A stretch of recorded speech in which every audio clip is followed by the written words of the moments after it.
The Big Bang, the birth of the universe. The explosion that set everything into motion. That motion being time itself moving forward. That motion fueled by the energy of everything moving through the cosmos. Energy itself simply being the reaction of chemicals as they interact with one another. The action and reaction of molecules and basic building blocks, from simple things like helium and potassium, forming fats and acids, eventually creating things that become self-aware, aware of the onslaught of time, of the changes that take place throughout the course of everything's existence. The histories that bind us, history itself simply being a record of the timeline that was set forth long, long ago by a mysterious explosion event, that white-hot flash that birthed everything, existence in general. Where it came from, no one knows.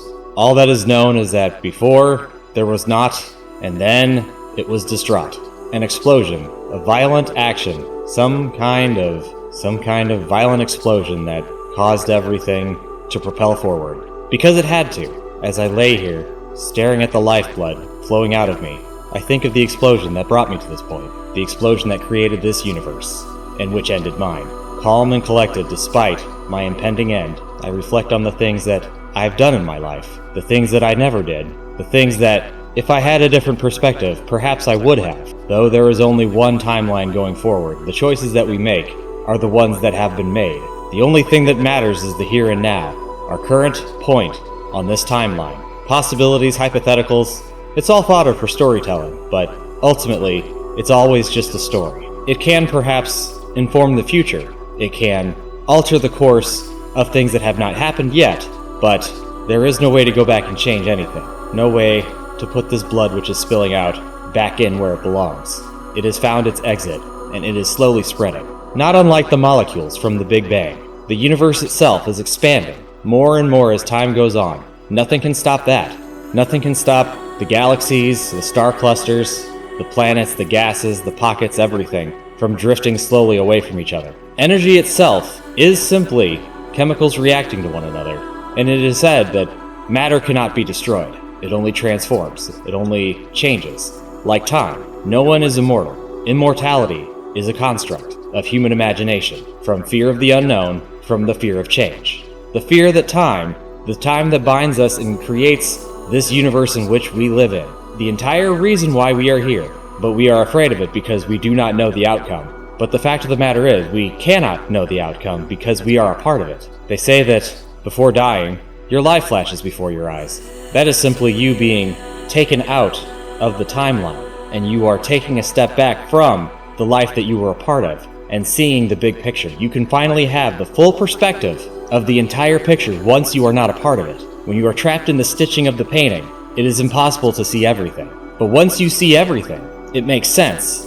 But you cannot use that information because that would sully the painting. That would change the painting. And then the knowledge that you have of the way that the painting is would ultimately be changed. And therefore that information would be useless. This is why we can only exist in the moment. This is the reason why thinking of the past, of the what ifs, of the way the future could go, it's all just a thought exercise. But it's not anything that you can actually use. It is not a resource. It is simply an exercise that you can use to better prepare yourself for the situations that will come that you have no imagination of, that you have no way of handling until it happens. It's a simulation.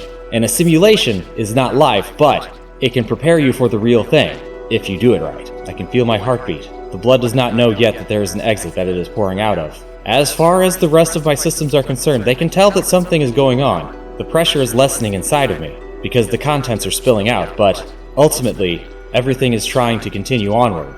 I am past the point of panic helping me. Panic, of course, simply being a survival instinct, a way of conditioning oneself and bringing a failing system back to a working order, taking the broken parts and fixing them. A sort of fast-form evolution of sorts, learning from the mistakes that you have made and going forward, becoming a better, stronger, more intellectual individual in the future. So that when a situation arises, you will know what to do about it next time, so that you don't end up in such a dangerous predicament.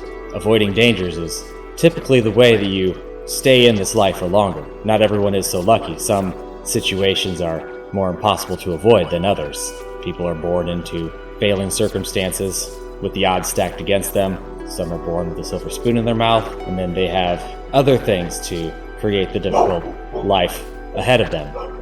A dog is barking in the distance, alerting those to danger, unaware that this aggression only creates the breeding ground for more panic, less collected attitudes. Haste makes waste, in that sense. The universe is expanding, much like the blood is escaping. The stars are also escaping from the wound that the Big Bang created. The universe is suffering a sort of heat death, or it will in the next billion, trillion or so years.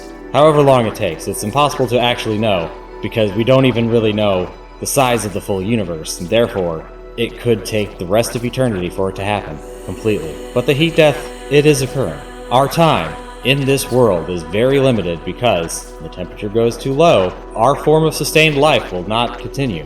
But our lives are so limited, it's really of no concern to each individual here that lives. So again, it becomes a thought experiment. It becomes a fun thought, but ultimately a useless one. The only important thing being survival and of the impact that you leave behind. The imprint that you leave on the history that you are a part of, that we are all a part of. The legacy that will prove that you were here.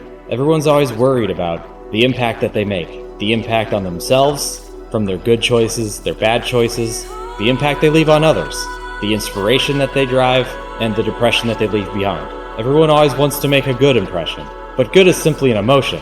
Happiness is simply an emotion, one of many. The human experience is full of all different kinds of signals and chemicals being sent through the brain and through the blood systems of the body. Your highs, your lows, everything that happens has a reaction in your body. Chemicals are released, muscles constrict, contract. Everyone has a reaction to everything, and inherently, no one reaction is better than the other at the end of things. We are only the sum of our parts, and the impression that we leave behind, and the impression left in my chest as I continue to drift in and out of consciousness. These thoughts seem to be the only thing that I have left.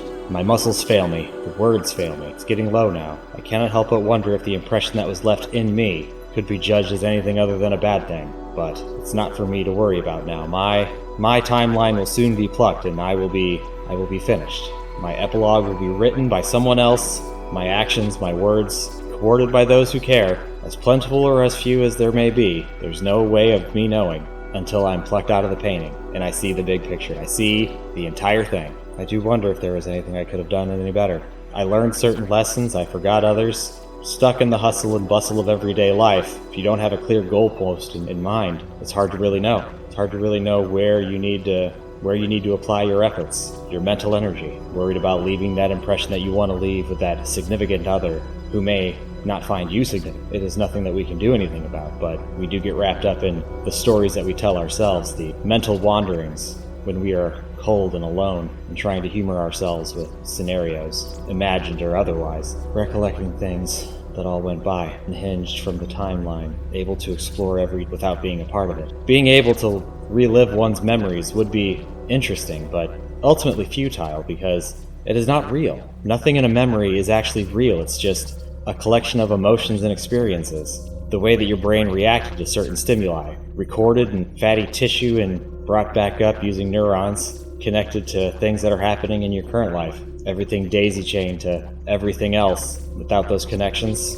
those memories simply cease to be. They become difficult to access, eventually, possibly impossible to connect to. It happens to the best of us. The term best not even being something that you can maintain forever. Nothing is immortal. Nothing can withstand the onslaught of time. Time ravages us all because while matter can never truly be destroyed, energy can be used up. Energy is a chemical reaction, and reactions cannot be eternal. They cannot be everlasting. Energy is a source that burns, much like the Big Bang itself, the biggest disbursement of energy ever, which created everything, which caused everything to go into motion. Without that energy, none of us would be here. So we should all appreciate the time that we have.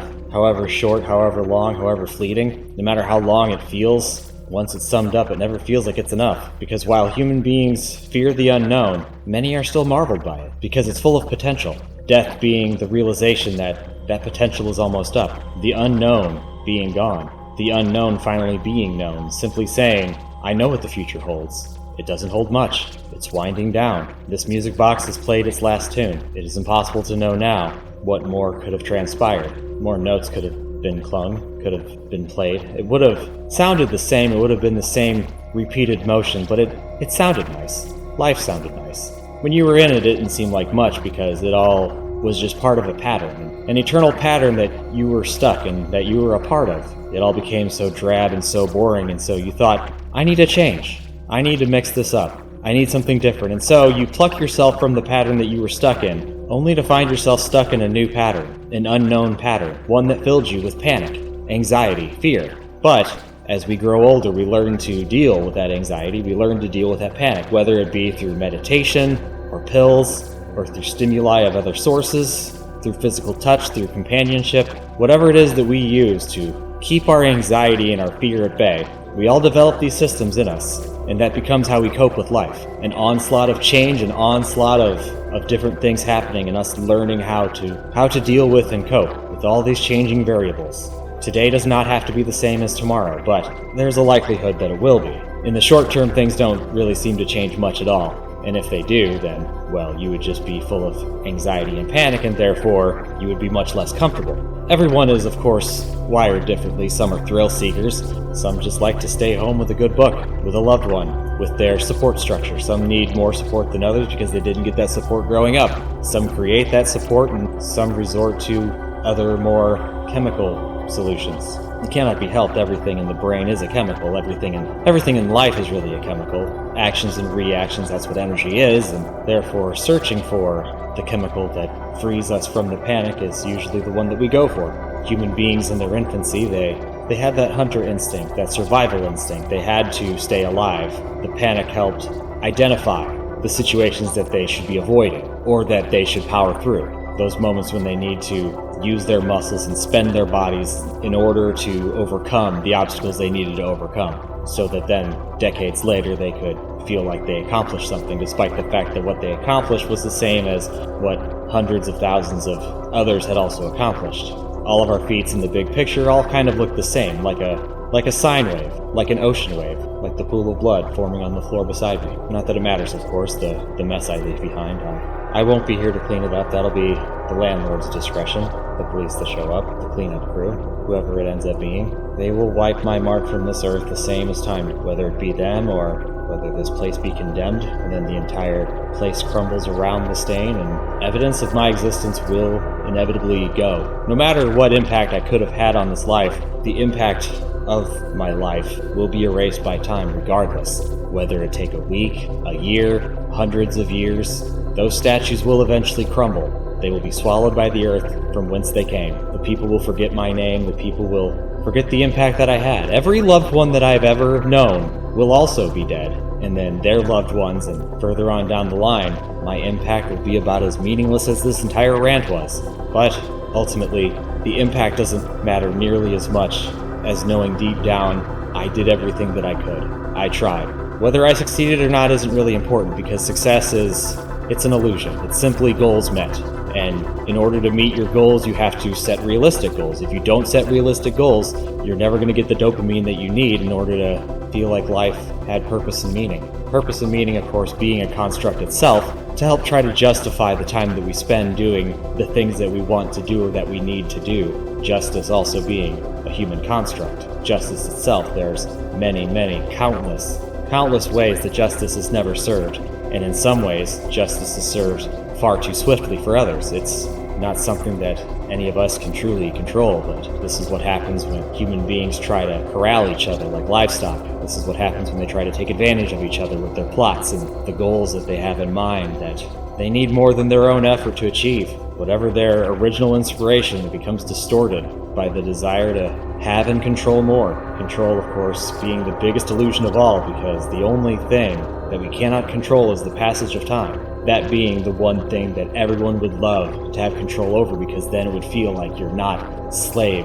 to this timeline. To be free of the shackles of time would be to be free of being a part of the painting, because you cannot free yourself from the timeline without being free from the painting and free of the big picture. I mean, essentially death. That is the only way that one can have that kind of clarity and understanding, is to truly take that step back and to remain there, because again, once you're a part of the painting again, that wisdom and clarity will fade over time, ravages us all. But it is not hopeless, of course. It is simply the way it is. This is simply the life that has been given to us. That is the cycle that we are a part of now, the cycle of life. Someday we will all die. Someday we will all perish. Everything has that expiration date. No one knows it. If they were to know it, they could avoid it, and therefore that expiration date would be worthless. And so, we go on not knowing, continuing to push forward into that unknown that sends us all into a panic, prepping us for the next cycle that we will be a part of once we are plucked from this cycle. Matter cannot be destroyed. And if we do truly matter, we cannot be either. We will simply be part of another process in another time that we cannot even possibly conceive, because we are not a part of that picture. We can imagine it. We can imagine all kinds of things. We can create all kinds of constructs and imaginings, but ultimately the hypothetical only exists as a kind of mental training. It is not something that has of much use in this world, but it can prepare us for the idea of searching the unknown for the answer, of searching the unknown and exploring the unknown, and setting aside that panic so that we can actually perform even when we don't know everything, which is the biggest thing that you can do for yourself. The biggest favor you can do for yourself is to stop being so afraid of the unknown, to barrel forward through it and say, I trust myself and my ability to handle whatever comes. And if I'm not able to overcome, that I at least have the support of those around me so that then I can possibly overcome.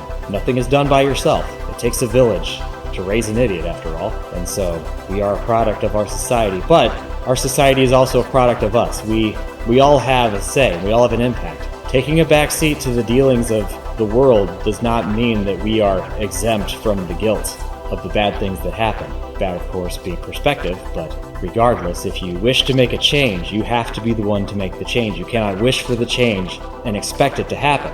You have to be the guiding force that causes it to happen. And due to the passage of time, all your efforts will likely be for naught, because the next set of hands that problem falls into will likely not care. Not with the same conviction that you have, and not with the same ability to handle the problems that you faced. But all that matters is the moment that you are in right now, because that is the only moment that you can guide and control. You cannot guide the future directly. You can plant seeds that will grow into the direction that you wish for it to take, if you understand the seeds that you are planting, if you understand the direction that your actions will take. This, of course, being more hypothetical, but it also makes a lot of sense, and so you must do your best to put your best foot forward. Make use of the time that you have while you have it, because you will not always have it. These are words that I wish that I understood better in my youth, in my infancy. Of course, there was no way for me to know. Time ravages us all. It also teaches us. It informs us of our next decision.